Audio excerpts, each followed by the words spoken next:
Hello dear students, RPSC assistant professor mathematics की lecture series में आपका फिर से स्वागत है।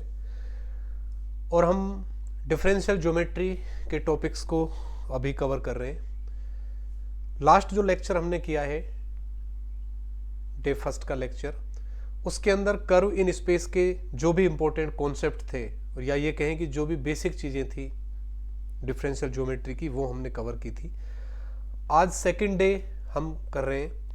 आज के टॉपिक में जो जो चीज़ें हम कवर करने वाले हैं वो है osculating plane, normal plane, rectifying plane. ठीक है। और इसी के साथ इनके इक्वेशंस क्या होंगे, कौन कौन से कॉन्सेप्ट है जिनकी सहायता से osculating plane, normal plane, rectifying planes को आप डिफाइन कर पाओगे, इनके इक्वेशंस फाइंड कर पाओगे, वो सारी चीज़ें इस लेक्चर में हम देखेंगे। सबसे पहला जो पॉइंट इसके अंदर आ रहा है वो है ऑस्कुलेटिंग प्लेन क्या होता है। ठीक है।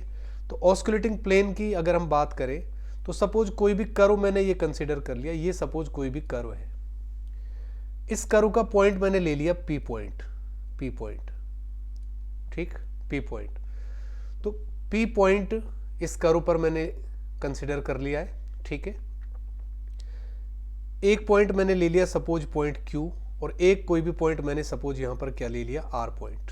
ठीक है, आर पॉइंट। अगर मैं इनको मिलाऊं, सपोज क्यू को मैंने किससे मिलाया, पी से, इसी तरह से आर को मैंने किससे मिलाया, पी से, और क्यू और आर को मिलाया, तो यहां पर एक प्लेन बन रहा है मेरे पास। क्या बन रहा है? प्लेन। कौन सा? P Q R, plane P Q R. तो डेफिनेशन क्या है? डेफिनेशन ये है, limiting position of plane P Q R, of plane P Q R, when point Q tends to P, point R tends to P is called osculating plane. Osculating plane at point P of curve, at point P of curve. ठीक है। तो ये जो plane यहां पर बन रहा है पी क्यू आर, अगर क्यू पॉइंट किसको टेंड कर रहा है, पी को, आर पॉइंट किसको टेंड कर रहा है, पी को, तब इस प्लेन पी क्यू आर की लिमिटिंग पोजीशन क्या कहलाएगी? ऑस्कुलेटिंग प्लेन कहलाएगी। तो ऑस्कुलेटिंग प्लेन का मतलब ये हुआ कि आप पॉइंट पी पर अगर टेंजेंट ड्रॉ करोगे, क्योंकि पॉइंट क्यू और पॉइंट आर किसकी तरफ टेंड कर रहे हैं, पी की तरफ, तो ये टेंजेंट पूरी तरह से इस प्लेन पर क्या करना चाहिए, लाई करना चाहिए, और ये हर एक पॉइंट के लिए ट्रू होना चाहिए। इसका मतलब ये है, जो इंपॉर्टेंट पॉइंट्स आपको ऑस्कुलेटिंग प्लेन के लिए ध्यान में रखने, वो क्या क्या है? नंबर वन, जो कर्व यहां पर लोगे, कर्व उसकी जो क्लास है, क्लास वो हमेशा क्या होगी? ग्रेटर देन और इक्वल टू 2 होगी, ग्रेटर देन और इक्वल टू 2। तो इंपॉर्टेंट चीज, किसी भी कर्व की क्लास C1 कब कहलाएगी? किसी भी फंक्शन की क्लास जब वो फंक्शन क्या हो, उसके फर्स्ट ऑर्डर तक के डेरिवेटिव एग्जिस्ट कर रहे हैं और वो कंटिन्यूअस है। क्लास C2 में कौन आएंगे? सेकंड ऑर्डर तक के डेरिवेटिव एग्जिस्ट करें और कंटिन्यूअस हो। क्लास CN में कौन आएंगे? nth ऑर्डर के डेरिवेटिव एग्जिस्ट करने चाहिए और साथ में कंटिन्यूअस होने चाहिए। ठीक है। तो यहां पर ध्यान रहे आपको, ऑस्कुलेटिंग प्लेन में सबसे इंपॉर्टेंट पहला जो पॉइंट है, जो भी कर्व यहां पर आप लोगे उसकी क्लास हमेशा क्या होनी चाहिए? ग्रेटर देन और इक्वल टू 2 होनी चाहिए। ऑब्जेक्टिव क्वेश्चन में आपसे क्या पूछा जा सकता है, वो मैं कोशिश कर रहा हूं यहां डिस्कस करने की। नंबर 2 इंपॉर्टेंट पॉइंट क्या है? Osculating plane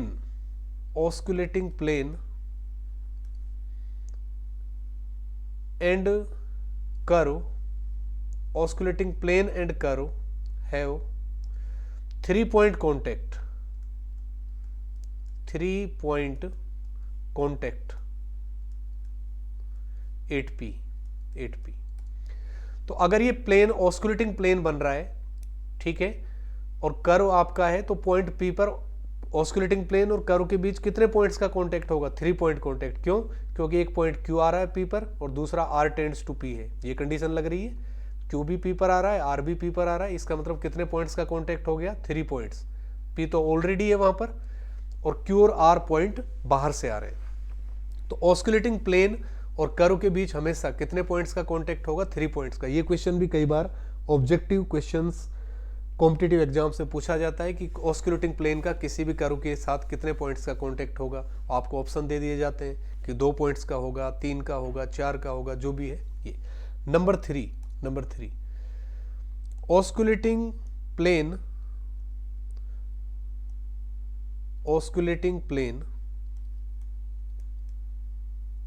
contains tangent at every point of curve,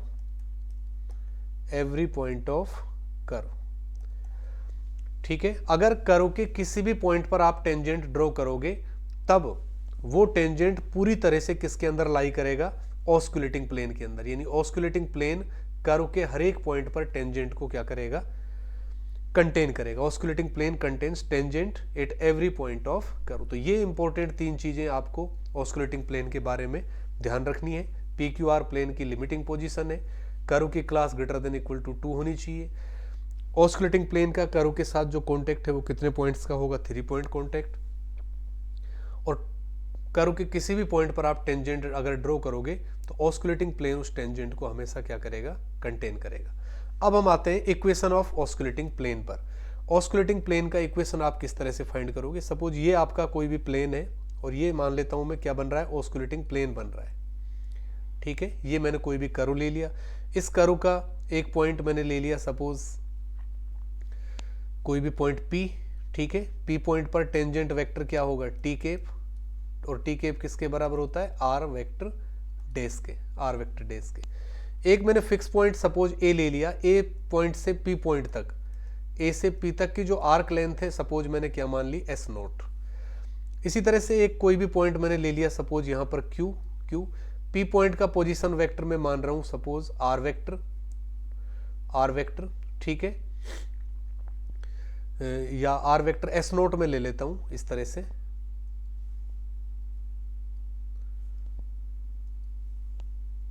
ये P पॉइंट है और P पॉइंट का जो पोजीशन वेक्टर है उसको मैंने मान लिया R वेक्टर S0। क्यों, क्योंकि A से और P तक की जो आर्क लेंथ है वो मैं क्या ले रहा हूं, S ले रहा हूं। इसी तरह A से Q तक की जो आर्क लेंथ है उसको मैंने क्या मान लिया, S। तो Q पॉइंट का जब पोजीशन वेक्टर में लिखूंगा, Q पॉइंट का ये मैं लिख दूंगा R वेक्टर, और ये फंक्शन किसका हो जाएगा, S का।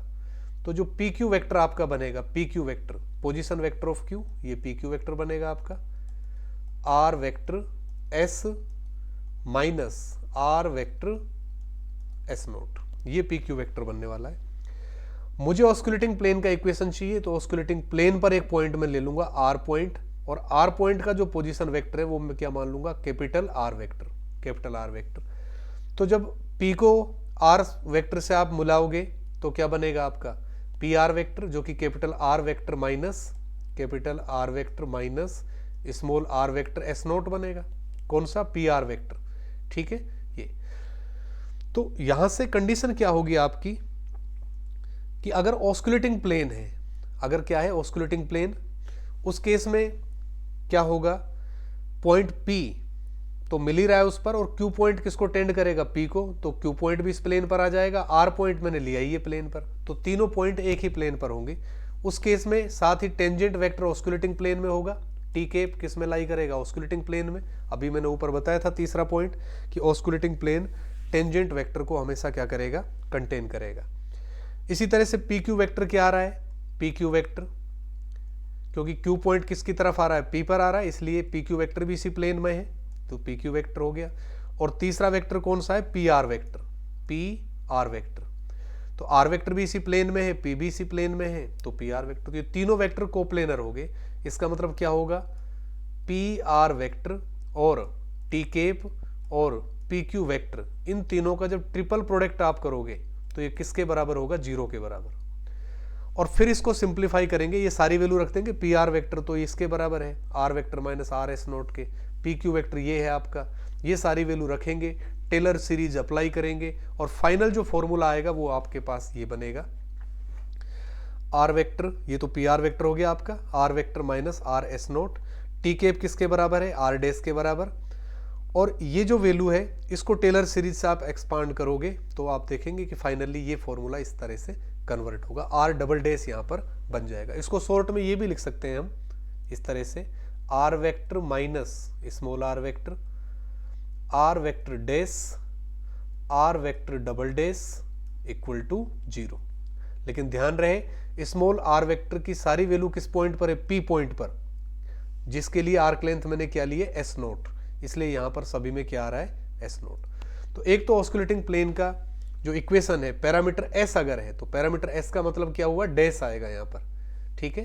तो R vector minus R vector dash R vector double dash equal to 0 S parameter के केस में इक्वेशन। अगर पैरामीटर टी है, ठीक है, तो अभी हमने देखा ये इक्वेशन आर डैश के लिए मेरे पास है, R vector minus R vector R dash और R double dash equal to 0।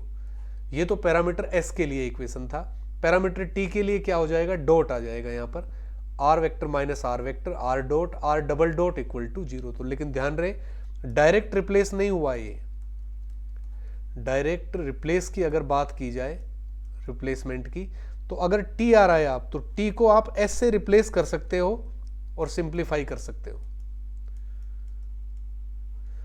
S को डायरेक्टली टी से रिप्लेस नहीं किया जा सकता है, ये चीज ध्यान रहे। टी यहां पर क्या है, जनरल पैरामीटर है, तो जनरल पैरामीटर की जगह तो कोई भी लिखो, वो अलग बात है। यहां पर आपको ऐसा लग रहा है कि डॉट डैश से रिप्लेस हो गया, लेकिन डायरेक्ट नहीं हुआ, ये एक सिंप्लीफिकेशन हमने किया है तब इस फॉर्म में ये आया है। हमेशा ऐसा होना कोई जरूरी नहीं होता, लेकिन ऑस्कुलेटिंग प्लेन के केस में ऐसा है कि डॉट सीधा किससे रिप्लेस हो गया है, डैश से। तीसरा जो फॉर्मूला है ऑस्कुलेटिंग प्लेन का इक्वेशन कार्टेशियन कोऑर्डिनेट्स में, तो कार्टेशियन कोऑर्डिनेट्स में आप अभी मेरे पास वेक्टर फॉर्म में ये निकाला है मैंने, R vector minus R vector dot जब पैरामीटर टी है और R vector double dot, this triple product scalar product equal to किसके आया है, 0 के। तो इसको मैट्रिक्स फॉर्म में भी लिख सकते हो आप। तो कैपिटल आर वेक्टर को क्या ले सकते हो आप, capital X capital Y capital Z. Small R vector क्या ले सकते हैं, small X small Y small Z. इसका मतलब है capital X I cap plus capital Y J cap plus capital Z K cap, और इसका मतलब है small X I cap plus small Y J cap plus small Z K cap. तो इसका मतलब होता है डिटर्मिनेंट, पहला column R vector minus R vector का बनेगा, तो R vector minus R vector करोगे तो X minus X Y minus Y Z minus Z, पहला कॉलम या पहली रो, तो ये पहली रो बन गई आपकी। दूसरी रो आर डॉट बनेगा, आर अगर ये है तो आर डॉट क्या होगा, X dot Y dot Z dot, तो ये दूसरी रो बन गई। तीसरी रो में आर डबल डॉट आएंगे, तो आर डबल डॉट करोगे तो X double dot Y double dot Z double dot equal to 0। तो ये आ गया मेरे पास equation of osculating plane in Cartesian coordinates. इसके बाद जो नेक्स्ट इसके अंदर आता है equation of osculating plane when curve is given as intersection of two surfaces, यानी कर्व का इक्वेशन इस तरह से दे रखा है, एक कर्व आपको सपोज दे दिया F of X Y Z equal to 0 और दूसरा curve suppose G X Y Z equal to 0। ये कर्व सॉरी एक सरफेस ये दे रखा है, दूसरा सरफेस ये, तब दोनों एक साथ किसको रिप्रेजेंट करेंगे, ये कर्व को रिप्रेजेंट करेंगे। इस कर्व के किसी पॉइंट पर अगर टेंजेंट लाइन का इक्वेशन इस तरह की स्थिति है, सपोज एक सरफेस आपका ये है, दूसरा सरफेस सपोज आपका ये है, तो दोनों का जो इंटरसेक्टिंग कर्व है इसका कोई भी पॉइंट पी ले, तो पी पॉइंट पर ऑस्कुलेटिंग प्लेन का इक्वेशन फॉर्मूला ये होगा, R vector capital R vector minus small R vector. तो ध्यान रहे कैपिटल आर वेक्टर क्या होता है, current point, small R vector क्या है, पी पॉइंट का पोजीशन वेक्टर, पी पॉइंट का, और जो करंट पॉइंट होता है क्यू उसका पोजीशन वेक्टर क्या लेते हैं, आर वेक्टर। तो लेफ्ट में तो क्या आ रहा है, R vector minus R vector dot del F, ठीक है। तो डेल ध्यान रहे यहाँ पर डिफरेंशियल ऑपरेटर है, डेल का मतलब क्या है, I cap del by del X plus J cap del by del Y और plus K cap del by del Z, ये डिफरेंशियल ऑपरेटर इसको बोलते हैं।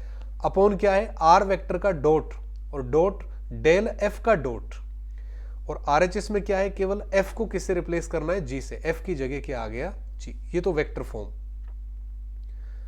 कार्टेशियन फॉर्म हम देखें इसकी, कार्टेशियन फॉर्म में ये होगा capital X minus small x into F X, capital Y minus small y into F Y, capital Z minus small z into F Z. दूसरी तरफ f की जगह क्या आ गया, gx, gy और gz, ठीक है, f की जगह g आ गया। फिर सेकेंड ऑर्डर के डेरिवेटिव आएंगे x square F X X, इसी तरह से y square F Y Y की टर्म होगी, सो उनका मतलब, और फिर z square F Z Z, तीन टर्म तो ये, और तीन टर्म यहां पर होंगी, ठीक है। इसके अंदर कौन सी, 2yz की, फिर एक किसकी आएगी 2zx की, और साथ में fzx हो जाएगा। एक क्या होगी 2xy की टर्म, और साथ में fxy होगा, तो तीन टर्म यहां पर होंगी। इसी तरह से यहां RHS में क्या करना है, जहां पर f लिखा हुआ था उसकी जगह क्या आ गया है, आपका g आ गया है, बाकी AGTJ। तो ये फॉर्मूला उस केस में है जब कर्व का equation as A intersection of two surfaces की फॉर्म में आपको दिया गया है। नेक्स्ट आपके पास है equation of osculating plane at point of inflection when curve is analytic. तो पॉइंट ऑफ इनफ्लेक्शन अगर किसी भी पॉइंट पर r vector double dash zero है, अगर किसी भी पॉइंट पर r vector double dash zero है, तब वो पॉइंट क्या कहलाएगा, पॉइंट ऑफ इन्फ्लेक्शन कहलाएगा। अगेन ऑब्जेक्टिव टाइप का क्वेश्चन यहां से भी बन सकता है, आपसे पूछा जा सकता है कि पॉइंट ऑफ इन्फ्लेक्शन के लिए क्या होगा, r vector double dash equal to zero होगा। तो ऑस्कुलेटिंग प्लेन का इक्वेशन ये हमने लिखा था, r vector minus r vector dash r vector double dash equal to zero in general किसी भी पॉइंट पर। लेकिन पॉइंट ऑफ इन्फ्लेक्शन पर ये वाली कंडीशन r डबल डैश तो क्या हो जाएगा, जीरो। लेकिन कर्व यहां पर क्या दिया हुआ है आपको, एनालिटिक कर्व देने का मतलब है अगर कोई भी फंक्शन एनालिटिक है तब उसके हर ऑर्डर का डेरिवेटिव एग्जिस्ट करेगा, ठीक है, हर ऑर्डर का डेरिवेटिव। तो जब इसके आगे के डेरिवेटिव आप करोगे, r ट्रिपल डैश कर सकते हो, r का फोर्थ डेरिवेटिव करोगे एंड सो ऑन, तो कोई ना कोई डेरिवेटिव, सपोज सबसे पहला जो नॉन जीरो डेरिवेटिव आपको मिल रहा है वो mth ऑर्डर का डेरिवेटिव मिल रहा है जो कि नॉन जीरो है, इससे पहले के सारे क्या हो गए, जीरो। तब इस फॉर्मूले में यहां पर क्या आ जाएगा, हमारे पास m ऑर्डर का डेरिवेटिव आ जाएगा, ठीक है। तो फॉर्मूला उसी तरह का है, r माइनस r आ गया, r डैश आ गया, और यहां पर r का जो फर्स्ट डेरिवेटिव, जो भी थर्ड भी हो सकता है, फोर भी हो सकता है, सपोज m1 डेरिवेटिव सबसे पहला नॉन जीरो आया तो r mth derivative eight s note. तो ये फॉर्मूला है किसके लिए, पॉइंट ऑफ इन्फ्लेक्शन के लिए, इक्वेशन ऑफ ऑस्कुलेटिंग प्लेन का। नेक्स्ट इसके अंदर हमारे पास आ रहा है अब fundamental unit vectors and fundamental planes. तो फंडामेंटल यूनिट वेक्टर क्या क्या होंगे, तीन वेक्टर यहां पर होंगे। कोई भी अगर कर्व आपको दे रखा है, जैसे यहां पर ये कर्व C आपको दिया हुआ है, ठीक है, ये कर्व C, इस कर्व का ये टेंजेंट वेक्टर है जिसको किससे लिख दिया, t कैप से। इसी प्लेन के अंदर ये इस पर टेंजेंट वेक्टर पर परपेंडिकुलर है जिसको स्मॉल n कैप से लिख दिया है, और फिर इन दोनों के परपेंडिकुलर एक वेक्टर है यहां पर जिसको किससे लिख दिया, b कैप से, ठीक है। इसको मैं ले लेता हूं स्मॉल b कैप। तो यहां पर ये जो वेक्टर बनेंगे आपके तीनों वेक्टर, एक तो स्मॉल t कैप, एक स्मॉल n कैप और स्मॉल b कैप, ये कहलाते हैं fundamental unit vectors. Fundamental unit vectors, ठीक है। टी कैप क्या होता है, टी कैप को बोलते हैं unit tangent vector, tangent vector. N cap क्या कहलाता है, प्रिंसिपल नॉर्मल, प्रिंसिपल नॉर्मल। और बी कैप क्या कहलाता है, बाई नॉर्मल, ठीक है। तो ये तीनों वेक्टर फंडामेंटल यूनिट वेक्टर कहलाते हैं। और इनके बीच में जो प्लेन बनेंगे, देखो आप, टी कैप और एन कैप के बीच में कौन सा प्लेन बनेगा, ऑस्कुलेटिंग प्लेन, ठीक है। किस किस के बीच, टी कैप और एन कैप, इन दोनों वेक्टर्स के बीच में जो प्लेन बनेगा वो ऑस्कुलेटिंग प्लेन है। रेक्टिफाइंग प्लेन किस किस के बीच बन रहा है, बी कैप और टी कैप के बीच रेक्टिफाइंग प्लेन बनेगा। और यहां पर ये नॉर्मल प्लेन किस किस के बीच बन रहा है, नॉर्मल प्लेन बी कैप और एन कैप के बीच। ठीक है, तो ये भी क्वेश्चन एग्जाम में पूछ लिए जाते हैं कि ऑस्कुलेटिंग प्लेन किस किस फंडामेंटल यूनिट वेक्टर्स के बीच में लाई करेगा, रेक्टिफाइंग प्लेन कहाँ पर लाई करेगा, नॉर्मल प्लेन कहाँ पर लाई करेगा, ये क्वेश्चंस आपसे पूछ लिए जाते हैं। ठीक है, साथ ही आप देखो कि दो प्लेन जब भी एक दूसरे को इंटरसेक्ट करते हैं, सपोज ये कोई भी प्लेन है, ठीक है, ये कोई भी प्लेन मैंने ले लिया, ये सपोज किसी दूसरे प्लेन को क्या कर रहा है, इंटरसेक्ट कर रहा है, तब दोनों के इंटरसेक्शन पर क्या बनेगी, लाइन बनेगी। तो यहां से देख सकते हो आप ऑस्कुलेटिंग प्लेन और रेक्टिफाइंग प्लेन किस में कट कर रहे हैं एक दूसरे को, टी केप में, टेंजेंट वेक्टर में। ऑस्कुलेटिंग प्लेन और नॉर्मल प्लेन एक दूसरे को कहां पर कट कर रहे हैं, प्रिंसिपल नॉर्मल में। नॉर्मल प्लेन और रेक्टिफाइंग प्लेन एक दूसरे को किस लाइन में कट कर रहे हैं, बाई नॉर्मल में। ठीक है, तो ये तीन जो प्लेन यहां पर बन रहे हैं, ये तीनों क्या कहलाते हैं, फंडामेंटल प्लेन कहलाते हैं। और तीन जो यूनिट वेक्टर यहां पर आ रहे हैं, ये फंडामेंटल यूनिट वेक्टर कहलाते हैं। ठीक है, एक बनता है फ्रेनेट फ्रेम। फ्रेनेट फ्रेम, तो फ्रेनेट फ्रेम का क्या मतलब है, यानी कि जो तीन वेक्टर आपने यहां पर लिए हैं, टी केप, एन केप और बी केप, वो राइट हैंडेड सिस्टम बनाते हैं इस तरह से। ये आपका टी केप, ये हो गया एन केप, ये हो गया बी केप। ठीक है, जैसे आई, जे और के बनाते थे, आई केप, जे केप और के केप। तो ये सारे, सबसे पहली चीज तो क्या है, यूनिट वेक्टर है और एक दूसरे के परपेंडिकुलर है, म्यूचुअली ऑर्थोगोनल है। ठीक है, तो आपको एक चीज ध्यान रहे, टी केप का स्क्वायर हमेशा किसके बराबर होगा, 1 के। एन केप का स्क्वायर क्या होगा, 1। बी केप का स्क्वायर क्या होगा, 1। एक तो ये टी केप और एन केप एक दूसरे के परपेंडिकुलर हैं, इसलिए इसी तरह से बी केप भी इनके परपेंडिकुलर है। तो N cap dot B cap हमेशा क्या होगा, 0, क्योंकि एक दूसरे के परपेंडिकुलर है। इस तरह की स्थिति है। ये कर्व है, ये आपका टी केप, टी केप के परपेंडिकुलर क्या बनेगा, एन केप, और फिर दोनों के परपेंडिकुलर क्या बनेगा, B cap.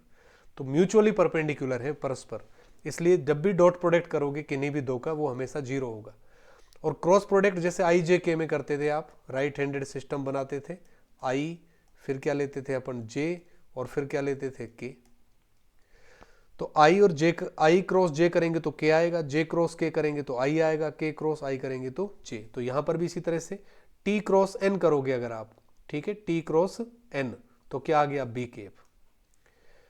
N cap cross B cap करेंगे तो T cap, B cap cross T cap करेंगे तो एन केप। ठीक है, और अगर ऑर्डर चेंज कर दें, अगर मैं ये लिखूं N cap cross T cap, तब ये किसके बराबर होगा, माइनस बी केप के, क्योंकि आपको पता है कि क्रॉस प्रोडक्ट कम्यूटेटिव नहीं होते हैं, जैसे ही उनका ऑर्डर चेंज करते हैं तो हमें क्या मिलता है, माइनस। तो इस तरह से राइट हैंडेड सिस्टम ये तीनों वेक्टर बनाते हैं, यानी कि जो जहां पर जो फ्रेम बनाएंगे, ये सिस्टम बनाएंगे, इस सिस्टम को हम क्या कहते हैं, फ्रेनेट फ्रेम बोलते हैं। क्या बोलते हैं, फ्रेनेट फ्रेम। नेक्स्ट इसके अंदर है directions of fundamental unit vectors. तो फंडामेंटल यूनिट वेक्टर्स की डायरेक्शन कौन कौन सी है, ये अब इंपॉर्टेंट चीज है, इसको आप समझिए। ये कोई भी कर्व है, इस कर्व का कोई भी पॉइंट में ले रहा हूं P, ठीक है, जिस पर टेंजेंट वेक्टर क्या है, टी केप। इस पॉइंट पर ये इसका नॉर्मल वेक्टर हो गया एन केप, और ये यहां पर क्या हो गया, बाई नॉर्मल बी केप। ठीक है, ये पॉइंट मैंने सपोज क्या मान लिया, P, और P पॉइंट का पोजीशन वेक्टर मैंने क्या मान लिया, सपोज R वेक्टर। इसलिए टी केप किसके बराबर होगा, R वेक्टर डैश के बराबर, R वेक्टर डैश के। आपको पता है कि टी केप का स्क्वायर किसके बराबर होता है, 1 के। टी केप का स्क्वायर क्या होता है, 1। तो यहां से आप ये कर सकते हैं 2 into T cap dot D T cap, या इसको इस तरह से लिख सकते हैं अपन,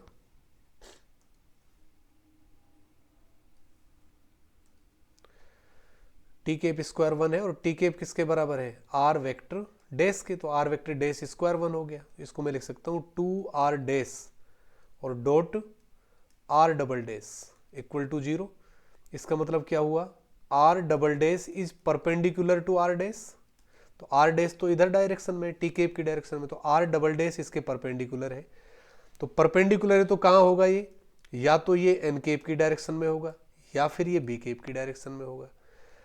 लेकिन आपको पता है एन केप और बी केप के बीच यहां पर जो प्लेन बनेगा ये कौन सा प्लेन होगा? Osculating plane.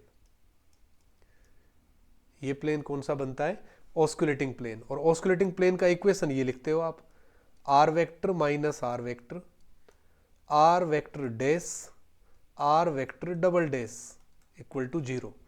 तो ये अगर ऑस्कुलेटिंग प्लेन का इक्वेशन है, इसका मतलब ये तीनों वेक्टर ऑस्कुलेटिंग प्लेन में होंगे, यानी आर डबल डैश भी किस में होगा? ऑस्कुलेटिंग प्लेन में। तो आर डबल डैश के लिए दो पॉसिबिलिटी है कि या तो ये एन केप की तरफ होगा या फिर बी केप की तरफ। अगर आपने आर डबल डैश को बी केप की तरफ ले लिया तो क्या ये ऑस्कुलेटिंग प्लेन में होगा? नहीं होगा। इसलिए कहाँ लेना पड़ेगा मुझे इसको? एन केप की तरफ। तो बी केप वाला तो कैंसिल हो गया, केवल क्या बचा? N cap. इसका मतलब क्या हुआ? आर वेक्टर डबल डैश और एन केप एक दूसरे के क्या है? पैरेलल है, एक ही डायरेक्शन में हो गए। तो टी केप तो क्या है आपका? आर डैश के बराबर। एन केप क्या है? R double dash. तो इधर तो क्या आ रहा है मेरे पास? ये वाला वेक्टर तो क्या है? R dash. इधर क्या आ गया? R double dash. अब बी केप की डायरेक्शन में कौन सा वेक्टर होगा? बी केप की डायरेक्शन में R dash cross R double dash. क्यों? क्योंकि बी केप इन दोनों के परपेंडिकुलर है भाई। इधर आर डैश है, इधर आर डबल डैश है, तो दोनों के परपेंडिकुलर डायरेक्शन में जो वेक्टर बनेगा वो क्या होगा? R dash cross R double dash. तो ये इंपॉर्टेंट रिजल्ट्स आपके पास यहां पर आ रहे हैं। ये तीन रिजल्ट्स आप देखिए। टी केप किसके इक्वल है? आर डैश के। एन केप किसके पैरेलल है? आर डबल डैश के। इसको मैं ये भी लिख सकता हूं, एन केप इक्वल टू किसके होगा?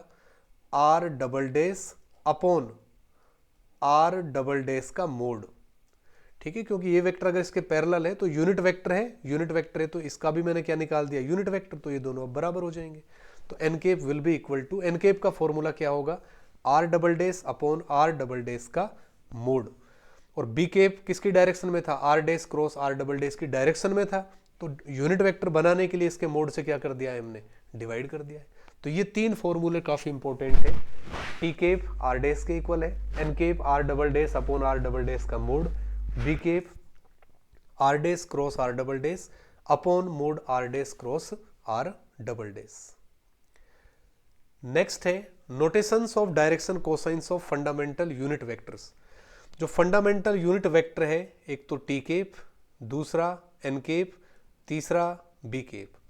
टी केप क्या होता है? Unit tangent vector. N cap क्या होता है? Principal normal. बी केप क्या होता है? By normal.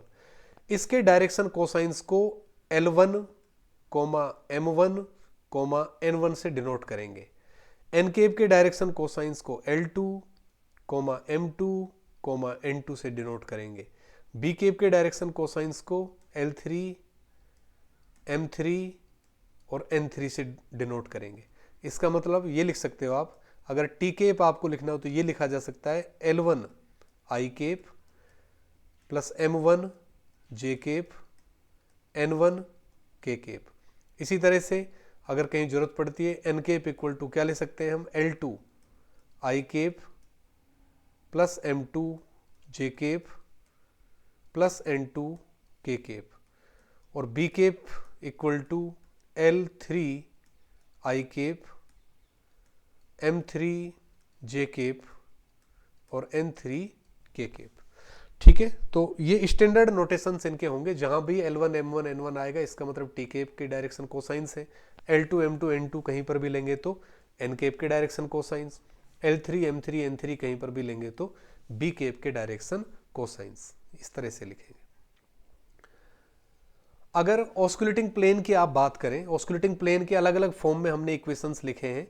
एक इस फॉर्म में भी आप इक्वेशन लिखते हो, अलग कुछ भी नहीं है, जो इक्वेशन ऑलरेडी आप लिख चुके हो वही फॉर्म है ये। किस तरह से आता है? ये आपका कर्व है, इस कर्व का आपने क्या ले लिया?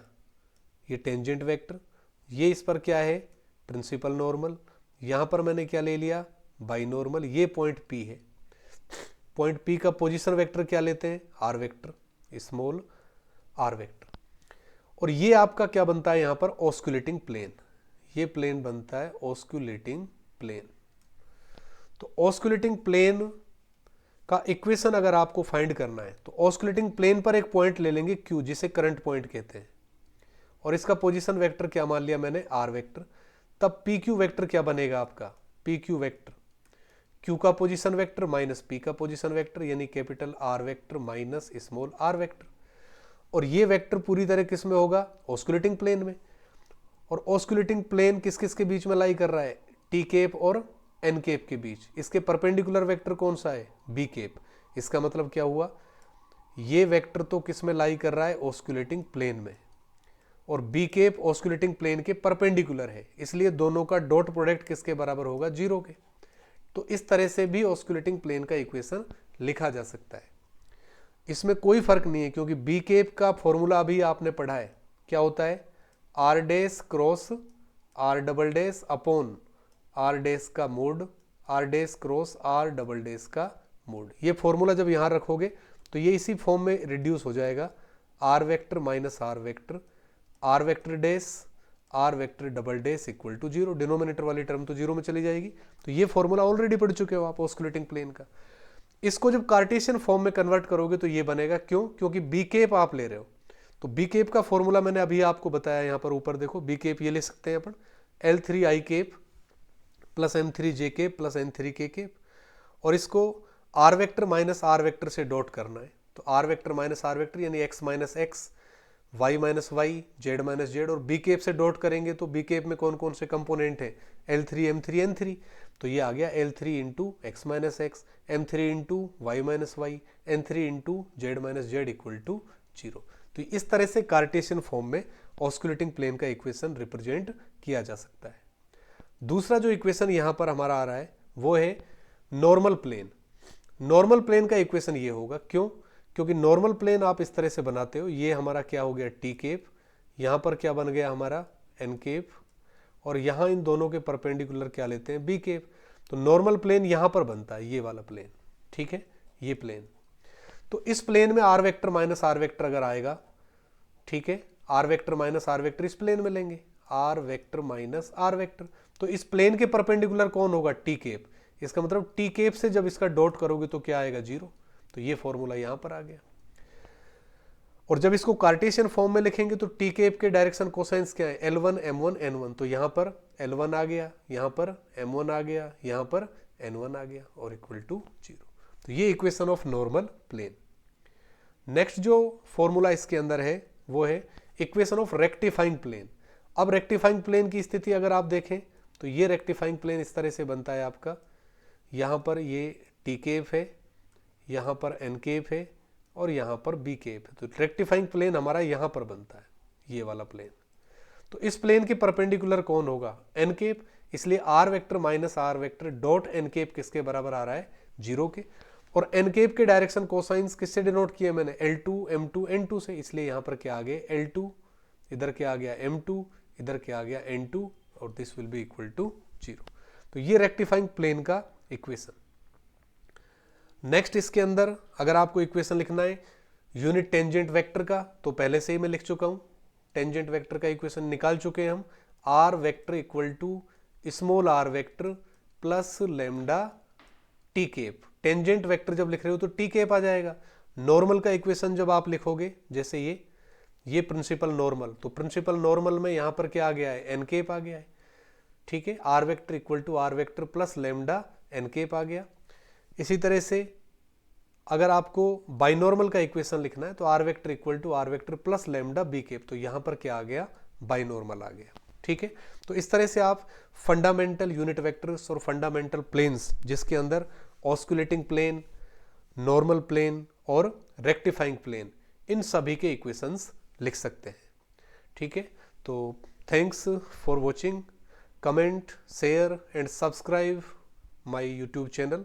अगर आपको पसंद आ रहे हैं वीडियोस तो आप जुड़े रहिए, इससे ज़्यादा से ज़्यादा शेयर करिए। मिलते हैं नेक्स्ट लेक्चर में।